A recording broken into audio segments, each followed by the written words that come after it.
Something really cool happened a couple years ago. It's been about 5 years ago now. Up until about 5 years ago, most of your daggers looked like this, SCA daggers. This is a black tulip. This thing's about, I don't know, 15 years old. Black tulip's no longer available. It's basically, it looks like a foil that's been cut down. Now, at this length, it's very safe as far as breakage. It's not going to break. I can't take it in my hand and do this and break it. It's because it's down in the forte of the blade, down in the strong part of the blade. It's very strong. It's not going to break. But for that safety of strength of not breaking, it's extremely stiff. The blade has very little give in it. You have to be very careful. We have to be very careful with these when we're playing with them. About 3 years? 3 years ago. About 3 years ago. About 3 years ago, this company Alpen came out with a blade called SafeFlex dagger.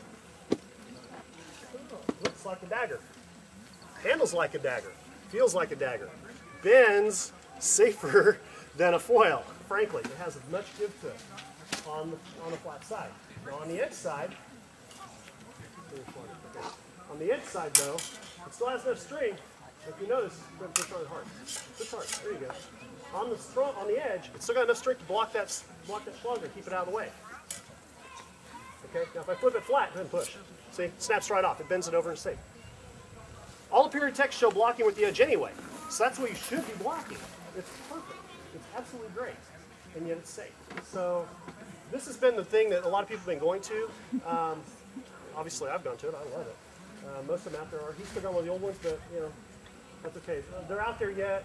They're safe, but in the right hands. They take a lot more training. These don't take near as much training, thank goodness, but they're wonderful. Now, dagger fighting. Blading dagger can be used a couple of different ways.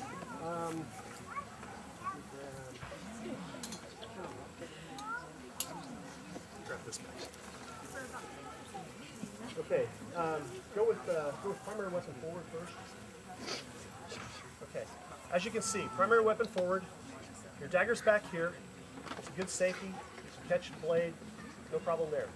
Now, one of the things you'll see with the footwork like this, you'll also see with the dagger coming forward and the blade back.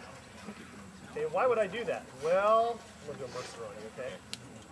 Well, if I can do this and open him up, I can snap in. Okay?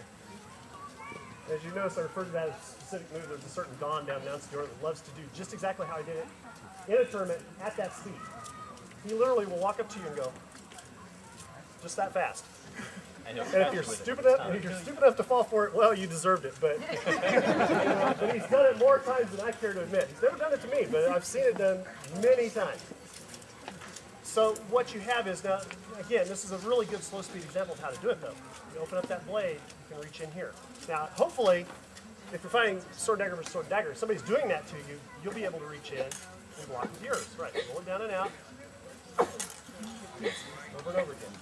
Then you can step clear, get back in distance, make sure you're safe, start over. Or step in and do this. Okay, I'm going to step in really close and draw. So what I'm going to do is catch like this and drop it. Again, very, very, very useful little thing. As a secondary, I almost like a dagger better than buckler. I really don't have a preference between the two, it just kind of depends on the day. Daggers are great because they're an offensive secondary. I can still attack with this. I can still use this for a kill. If I mess up with this, or if I get someplace where I can't get in tight with this, I still got this in my hand. Some of the other things you'll see with it, don't throw on guard. Okay, you'll see it as a primary. Okay, everybody go with the dagger primary. You'll see it with the stance like this. This is a much more defensive game, but it has its uses. Because again, if you're tired, you're moving a little slow, but yet you've got that dagger where you can guard yourself. Or if you want to step up like this, there you go, just like that. Exactly. You can open up your opponent, get inside. Or the third thing that people will do is go back to primary. They'll have their dagger back like this, and sometimes you'll even see them drop the dagger back. And you think, well, why are they doing that? Well, it's a sucker bet. They're betting that you're going to try and step in, throw something fast, and there's that dagger popping up out of nowhere. You'll see the same type of deal when we do case. Case, 2 long blades. This is the most fun with a blade you can have, I think. You should have Maeve out there since she taught it to you. Yeah, I should. I did? Yes, you did. Come here, dear. When I was a bouncing baby foil fighter, well, okay, I've been actually teaching for 10 years on Olympic style and had just started doing this style. I went to a practice, away from here, but away from SCA, but with some people that were showing. And Maeve happened to show me how to fight with case. Because I'm used to fighting, one, and I could fight with either hand because I was teaching, as I said, and most people are right-handed, so I have to, of necessity, know how to play right-handed. And I also played left-handed, but I didn't know how to put the two together. It has been a while, I know. That's okay. I'll just return the favor. Now, as I said, being left-handed, I tend to start off with my left back and my right forward, like this. This is what you dread too if you're not used to it, because you know how it is. You don't get as many lefties, so you're like, exactly, exactly. What this does is this allows, and I'm going to do a blade sweep and step in, just like our normal thing. What this can do is, with the defensive hand forward, you can do a blade sweep. If I'm quick, if you're fast enough. Do what? If you're fast enough, that's right. If I'm quick, I can come in like this, come down over, catch both of her blades, take the step and go. Now, all that has to move at the same time. Because I'm going to be trying to move back. Right, exactly. So what this looks like, I'm not going to do it with her in front of me, but I'm going to do it, in fact, if you want to do it going that way, that'd be cool at the same time. You do it that way. You do yours going that way, I'll do mine this way. What it'll look like is that. I'm back to a thrust.